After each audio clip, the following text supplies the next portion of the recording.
Students, आज का जो हमारा टॉपिक है वो है गाउसेस लॉ। लेकिन गाउसेस लॉ को अंडरस्टैंड करने से पहले हमें पता होना चाहिए कि इलेक्ट्रिक फ्लक्स क्या चीज़ है।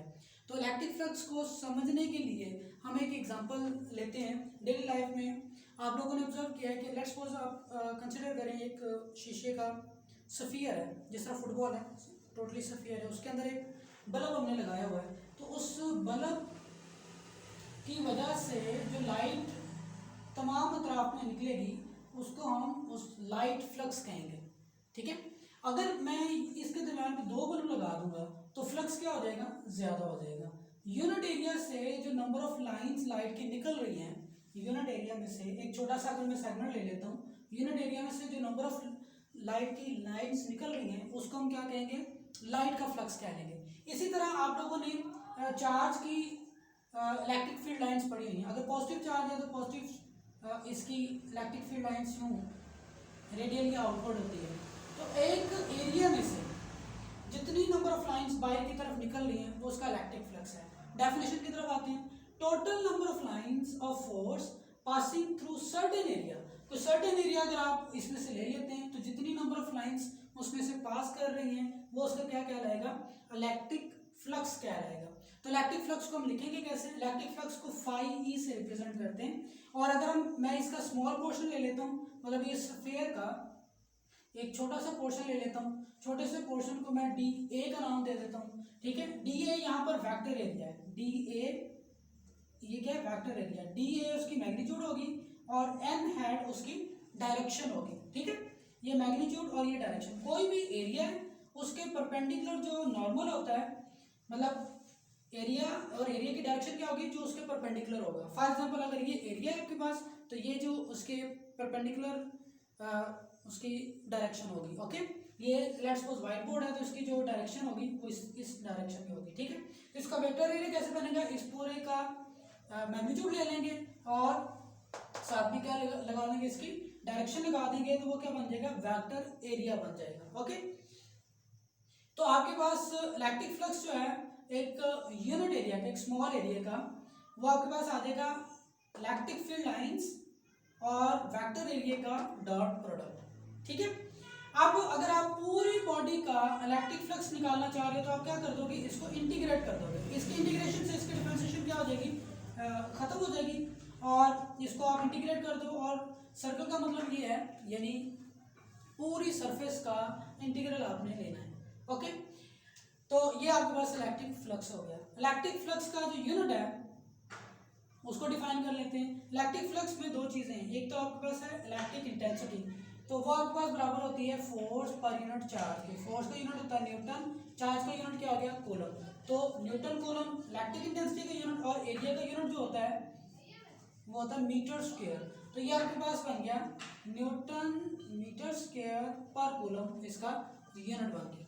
ओके, अब हम दो चीज़ें और इसमें अंडरस्टैंड करेंगे, एक तो है मैक्सिमम फ्लक्स और मिनिमम फ्लक्स। ओके, तो मैक्सिमम फ्लक्स और मिनिमम फ्लक्स कब होगा, चूंकि इलेक्ट्रिक फील्ड और एरिया के दरमियान डॉट प्रोडक्ट है तो आपके पास ये फार्मूला बनेगा ई D A cos of theta. Dot product की फॉर्म में हमारे पास क्या आता है, कॉस ऑफ थीटा, बिकॉज दोनों ये वेक्टर क्वांटिटीज हैं लेकिन इनके रिजल्ट्स में हमारे पास जो क्वांटिटी आ रही है वो एक स्केलर क्वांटिटी है, तो ये स्केलर प्रोडक्ट हुआ। अब मैक्सिमम फ्लक्स कब होगा और मिनिमम फ्लक्स कब होगा। मैक्सिमम फ्लक्स जो है, अगर आपके पास जो एरिया है, लेट्स सपोज मेरे पास ये एरिया है, इसमें से number of electric field lines यूं पास हो रही हैं और इस एरिया की डायरेक्शन ये है, यानी इलेक्ट्रिक फील्ड लाइंस और एरिया की डायरेक्शन दोनों अगर पैरेलल हैं तो आपके पास जो फ्लक्स है वो क्या होगा, मैक्सिमम होगा। तो अगर मी टू से ये आपके पास इलेक्ट्रिक फील्ड लाइंस आ गई और ये आपके पास एरिया की डायरेक्शन आ गई तो इलेक्ट्रिक फ्लक्स क्या होगा, मैक्सिमम। तो इनके दरमियान एंगल क्या बन रहा है, zero. Phi E D A cos zero, cos zero किसके बराबर होता है, 1 के बराबर होता है, तो आपके पास मैक्सिमम फ्लक्स आ जाएगा phi E D A. Minimum flux या जीरो फ्लक्स कब होगा, मिनिमम फ्लक्स उस वक्त होगा, देखिए अगर एरिया इस डायरेक्शन में हो, इस तरह, और इलेक्ट्रिक फील्ड लाइंस यूं पास हो रही हो तो बहुत कम नंबर ऑफ लाइंस पास होंगी, जबकि एरिया की जो डायरेक्शन है वो इसके परपेंडिकुलर होती है, इस तरह। ठीक है, तो आपके पास एरिया यूं आ गया, इलेक्ट्रिक फील्ड लाइंस इस तरह आ गई, और जो एरिया है उसकी डायरेक्शन जो है वो इस तरह आ गई, इस डायरेक्शन में। तो एंगल कौन सा बनेगा, 90 का। तो आपके पास जो फ्लक्स है EDA cos 90, cos 90 जीरो होता है, तो फ्लक्स आपके पास क्या आ जाएगा, जीरो आ जाएगा। ठीक है, इलेक्ट्रिक फ्लक्स के बाद अब चलते हैं गासेस लॉ को अंडरस्टैंड करते हैं। गासेस लॉ ये कहता है electric flux passing through any close surface is equal to 1 over epsilon naught times the charge enclosed by that surface। आइए इसको समझते हैं। Passing through any close surface, electric flux का मतलब है कोई चार्ज है, तो चार्ज का जो फ्लक्स है उसकी बात हो रही है, इलेक्ट्रिक फ्लक्स। ओके, ये चार्ज है। एनी क्लोज सरफेस का मतलब है ये कोई क्लोज सरफेस है, इसके अंदर चार्ज पड़ा हुआ है, तो इसका इलेक्ट्रिक फील्ड जो है वो तमाम अतराफ में यूं निकल रहा है। ठीक है, इज इक्वल टू जो इलेक्ट्रिक फ्लक्स बाहर की तरफ इसका निकल रहा है वो 1 over epsilon naught times the charge enclosed by that surface, यानी जितना चार्ज इसके अंदर है उसकी क्वांटिटी के 1 over epsilon naught टाइम्स के इक्वल होगा।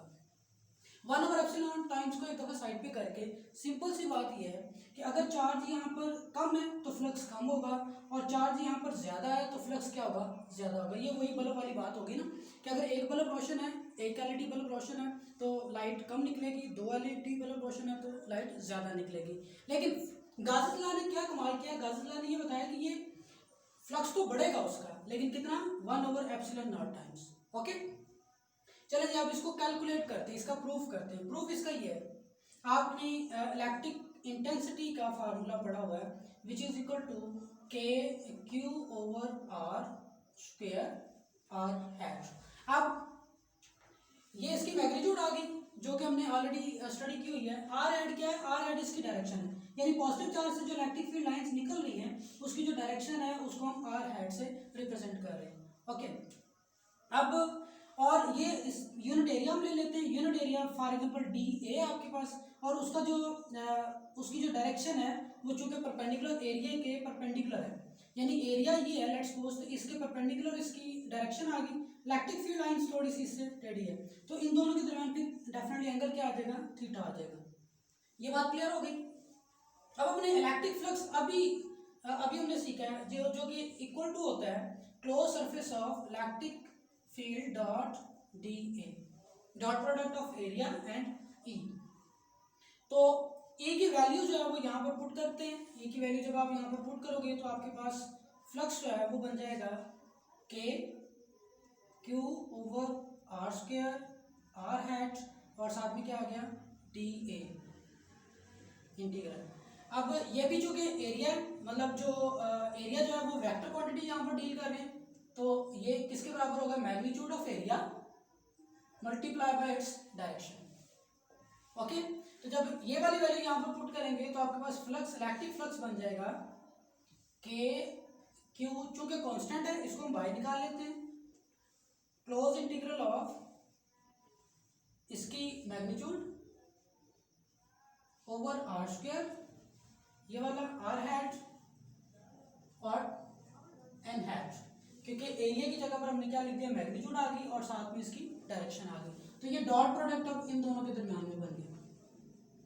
अब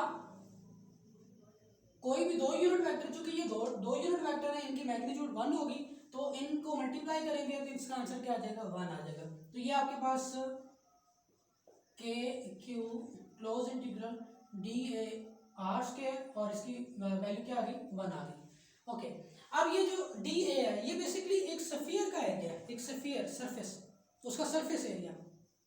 अब स्फीयर का जो सरफेस एरिया है उसका अगर आप इंटीग्रल लेते हो, टोटल उसका सरफेस एरिया निकालते हो, तो वो आपके पास आता है 2 पाई R स्क्वायर के। तो ये आपके पास फिर बन गया, यानी इतना जो पोर्शन है वो आपके पास बन गया 4 पाई R स्क्वायर, 4 पाई R स्क्वायर और बटे में क्या आ गया, R स्क्वायर।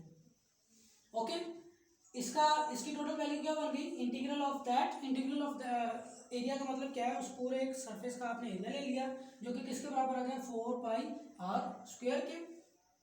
और ये तो r² ऑलरेडी आ रहा था, ये एक दूसरे के साथ कैंसिल आउट हो गए, तो आपके पास जो वैल्यू बनी, अब ये जो k कांस्टेंट है इसकी वैल्यू आप लोगों को पता है 1/4 पाई एप्सिलॉन नॉट के बराबर है, ठीक है। और ये आपके पास q है, और ये आपके पास कितनी वैल्यू आई, 4 पाई के। 4 पाई से 4 पाई कैंसिल आउट हो गया, इलेक्ट्रिक फ्लक्स आपके पास आ गया Q/एप्सिलॉन नॉट। तो ये आपके पास प्रूव आ गया इसका। आज के लिए इतना काफ़ी है। Thank you so much. अल्लाह हाफिज़।